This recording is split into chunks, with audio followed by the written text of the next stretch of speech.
अस्सलामुअलैकुम, मैं हूं मुबशर चौधरी और आप देख रहे हैं MK smart solution. MK smart solution is a domain of chemistry. Here our training programme will clear your concepts from beginners to expert level.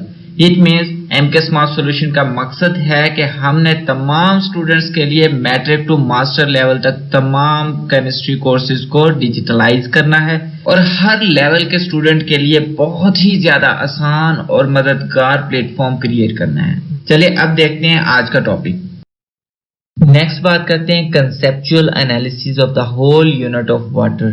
मतलब ये पूरा जो यूनिट हमने अभी एनालाइज किया है वाटर, उसे हम कंसेप्चुअली एनालाइज करते हैं। कंसेप्चुअली हम उसे एक डायग्राम की फॉर्म में समझने की कोशिश करते हैं। सबसे पहले बात करते हैं वाटर से। वाटर का हमने स्ट्रक्चर पढ़ा, हमने इसका कंपोजिशन पढ़ी, हमने इसकी अकरेंस पढ़ी। तो इनिशियली स्टडी करते हैं स्ट्रक्चर से। Water is a triatomic molecule consist of 2 hydrogen atom and 1 oxygen atom that is bonded through the covalent bonds and form a species known as the H2O is overall commonly called as the water। अब water हमें study कर लिया, फिर हमने बात की water की occurrence की। तकरीबन बहुत ज्यादा जो मेजॉरिटी है वो वाटर ही एग्जिस्ट कर रहा है इस पूरे प्लेनेट पे। एटलीस्ट उस पूरे प्लेनेट पे 70% पानी पाया जा रहा है और उस 70% में 97% जो पानी है वो ओशंस में पाया जा रहा होता है और दूसरा जो 0.3% पानी है वो दूसरी फॉर्म्स में पाया जा रहा है, ग्लेशियर्स की फॉर्म में, आइस कैप्स की फॉर्म में या दूसरे वाटर बॉडीज की फॉर्म में पाया जा रहा होता है। एटलीस्ट अगर हम सिर्फ और सिर्फ ह्यूमन बॉडी की बात करें तो 70% ह्यूमन बॉडी जो है वो पानी से मिलकर बनी होती है। एटलीस्ट हम सिर्फ सेलुलर लेवल पे बात कर लें तो पूरा जो सेल होता है उसका जो मेजर पोर्शन होता है वो पानी से मिलकर बना होता है। अब हमने बात की थी वाटर की एज अ यूनिवर्सल सॉल्वेंट, या हमने कहा था कि जो पानी है वो एक्ट कर रहा होता है as a universal solvent.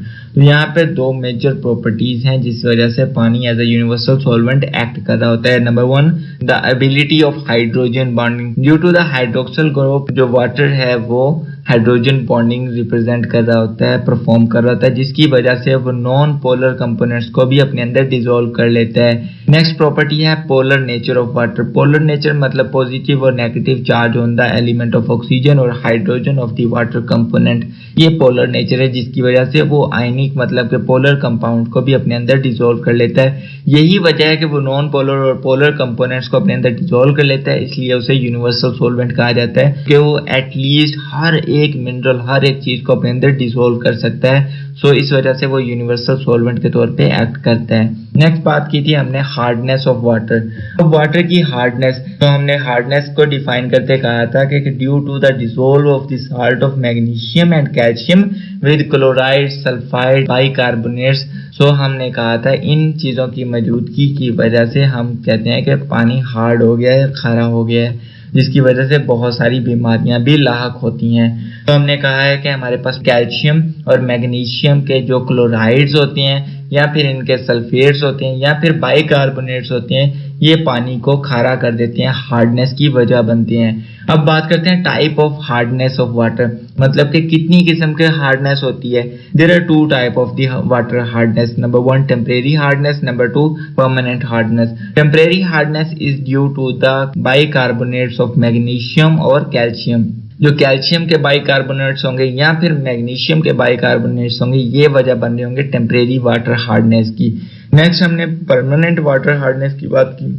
Due to the chloride और sulphates of the magnesium and calcium, मतलब कैल्शियम और मैग्नीशियम के या तो सल्फेट होंगे या क्लोराइड्स होंगे, जब वो पानी में पाए जा रहे होंगे तो हम कहेंगे ये परमानेंट हार्डनेस की वजह बनती हैं। अब बात करते हैं removal of the hardness of water. अब with the type of hardness of water the method of removal of hardness is different.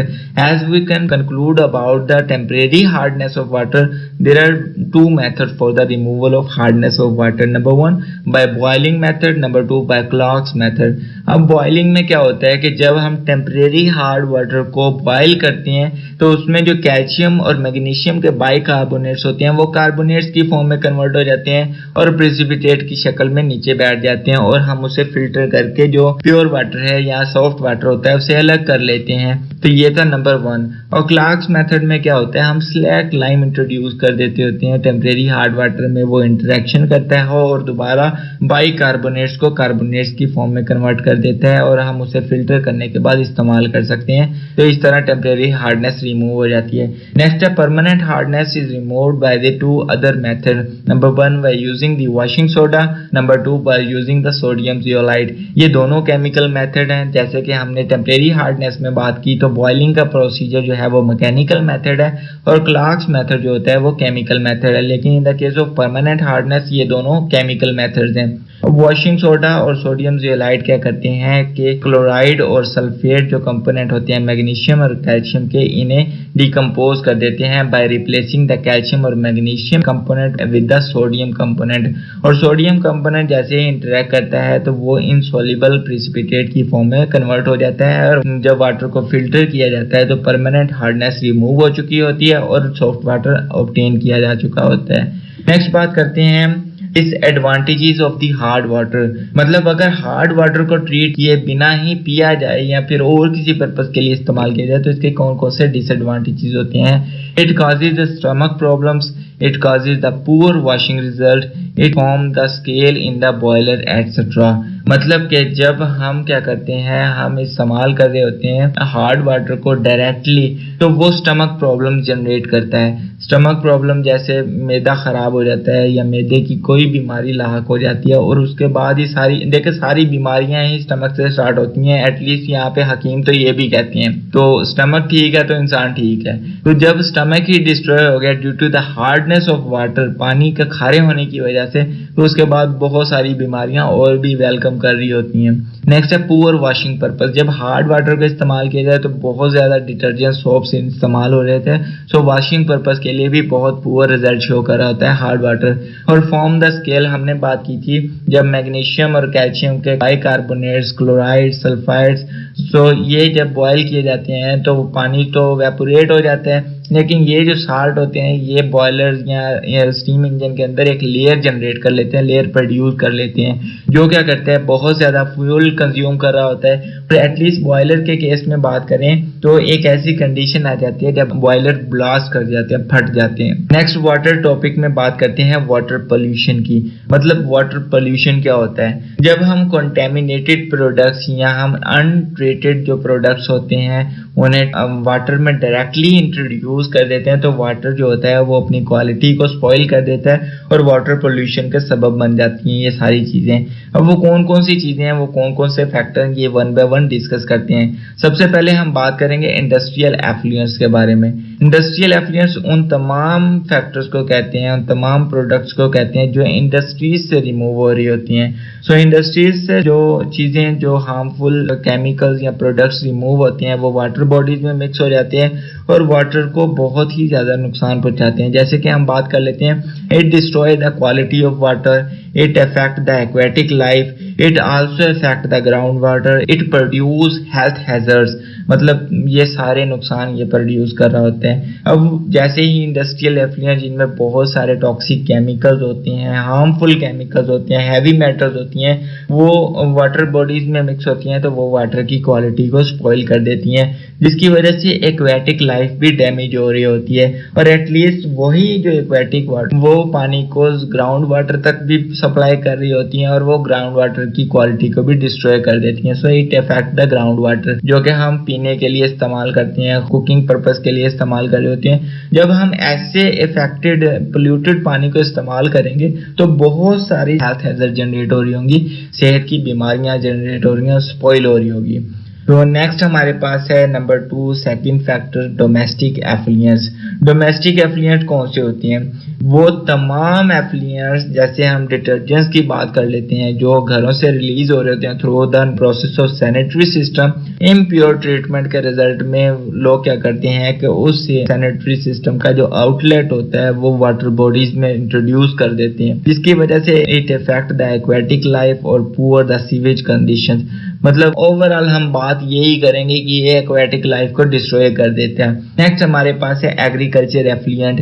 Agriculture effluent third factor है। ये क्या कर रहा होता है, इसमें फर्टिलाइजर्स होती हैं, पेस्टिसाइड्स होती हैं, अब ये फर्टिलाइजर और पेस्टिसाइड ग्राउंड वाटर को भी डिस्ट्रॉय कर रही होती है, इनलैंड वाटर को भी डिस्ट्रॉय कर रही होती है। एटलीस्ट ये सॉइल की कंडीशन, सॉइल की जो असल जो सॉइल का चार्म होता है उससे भी डिस्ट्रॉय कर रही होती हैं। सो बहुत सारी बीमारियां लाक हो रही होती हैं डायरेक्टली। अगर हम जहां से भी घुमा फिरा के बात को लिए आएंगे, इन तमाम वाटर पोल्यूशन के बाद ये हेल्थ को बहुत ज्यादा डैमेज कर रही होती हैं। अब वाटर पोल्यूशन के इफेक्ट्स क्या हैं, मतलब हम अगर पोल्यूटेड पानी को इस्तेमाल करते हैं तो वो कौन कौन से नुकसान पैदा कर रहा होता है। तो सबसे पहले हमने बात हैजर्ड टू हेल्थ, मतलब सेहत के लिए मोहलिक हैं। नेक्स्ट हमने कहा कि अफेक्ट द एक्वेटिक लाइफ, जब हम पोल्यूटेड पानी को एक वाटर बॉडीज में इंट्रोड्यूस कर देंगे तो वो जो पानी की जिंदगी होगी, मतलब मछलियां होंगी या फिर पौधे होंगे या फिर और जो ऑर्गेनिजम्स पाए जा रहे होंगे, ये उन्हें भी डैमेज कर देगा, एटलीस्ट उनकी death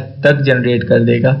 reduce the water quality, ये अंडरस्टूड बात है। जब हम गंदा पानी या पोल्यूटेड पानी को अच्छे पानी, साफ पानी में इंट्रोड्यूस करेंगे या डाल देंगे तो वो अंडरस्टूड बात है कि जो चीज़ साफ है, जो अच्छी चीज़ है, अच्छी क्वालिटी की चीज़ है, उससे भी डिस्ट्रॉय करेगा, उसकी क्वालिटी रिड्यूस कर देगा। Unfit for drinking and washing purpose, मतलब कि पोल्यूटेड वाटर जो है वो पीने के लिए अनफिट है, क्योंकि अगर हम पिएंगे तो स्टमक इन्फेक्शन होगा और भी बहुत सारी बीमारियां लाक हो जाएंगी। और वॉशिंग पर्पस में हम कह सकते हैं अगर हम उन्हें वॉशिंग पर्पस में इस्तेमाल करेंगे तो बहुत ज़्यादा सोप कंज्यूम हो रहा होगा और बहुत ज़्यादा डिटर्जेंट्स इफेक्ट कर रहे होंगे।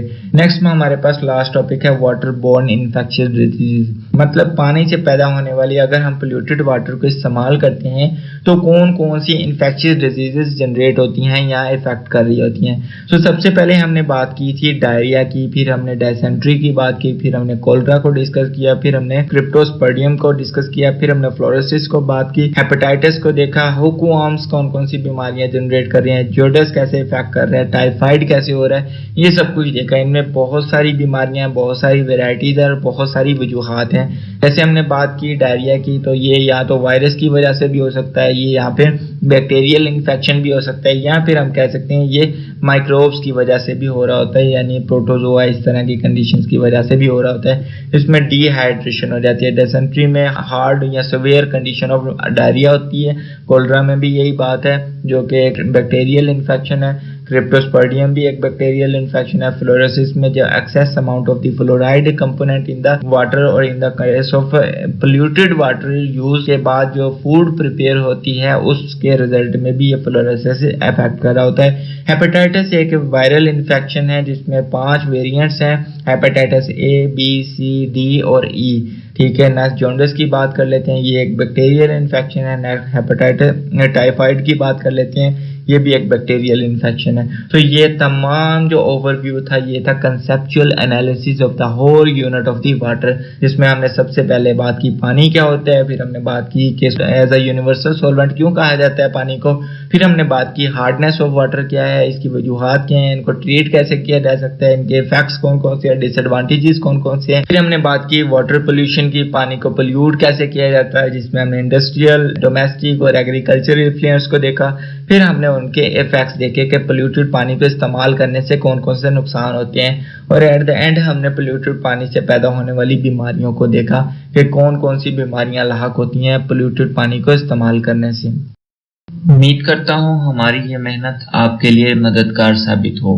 प्लीज हमारे चैनल को सब्सक्राइब, लाइक, शेयर जरूर करें, और अगर आप इस तमाम कोर्स को एक ऑर्गेनाइज्ड वे में स्टडी करना चाहते हैं तो आप हमारी वेबसाइट mksmartsolution.blogspot.com, इसका लिंक डिस्क्रिप्शन में मौजूद है, उसे विजिट करें।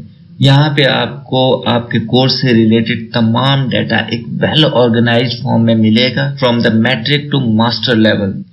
Thanks to watch. If you have any query, you can find me in comment box, or you can also contact me on WhatsApp. Khuda Hafiz.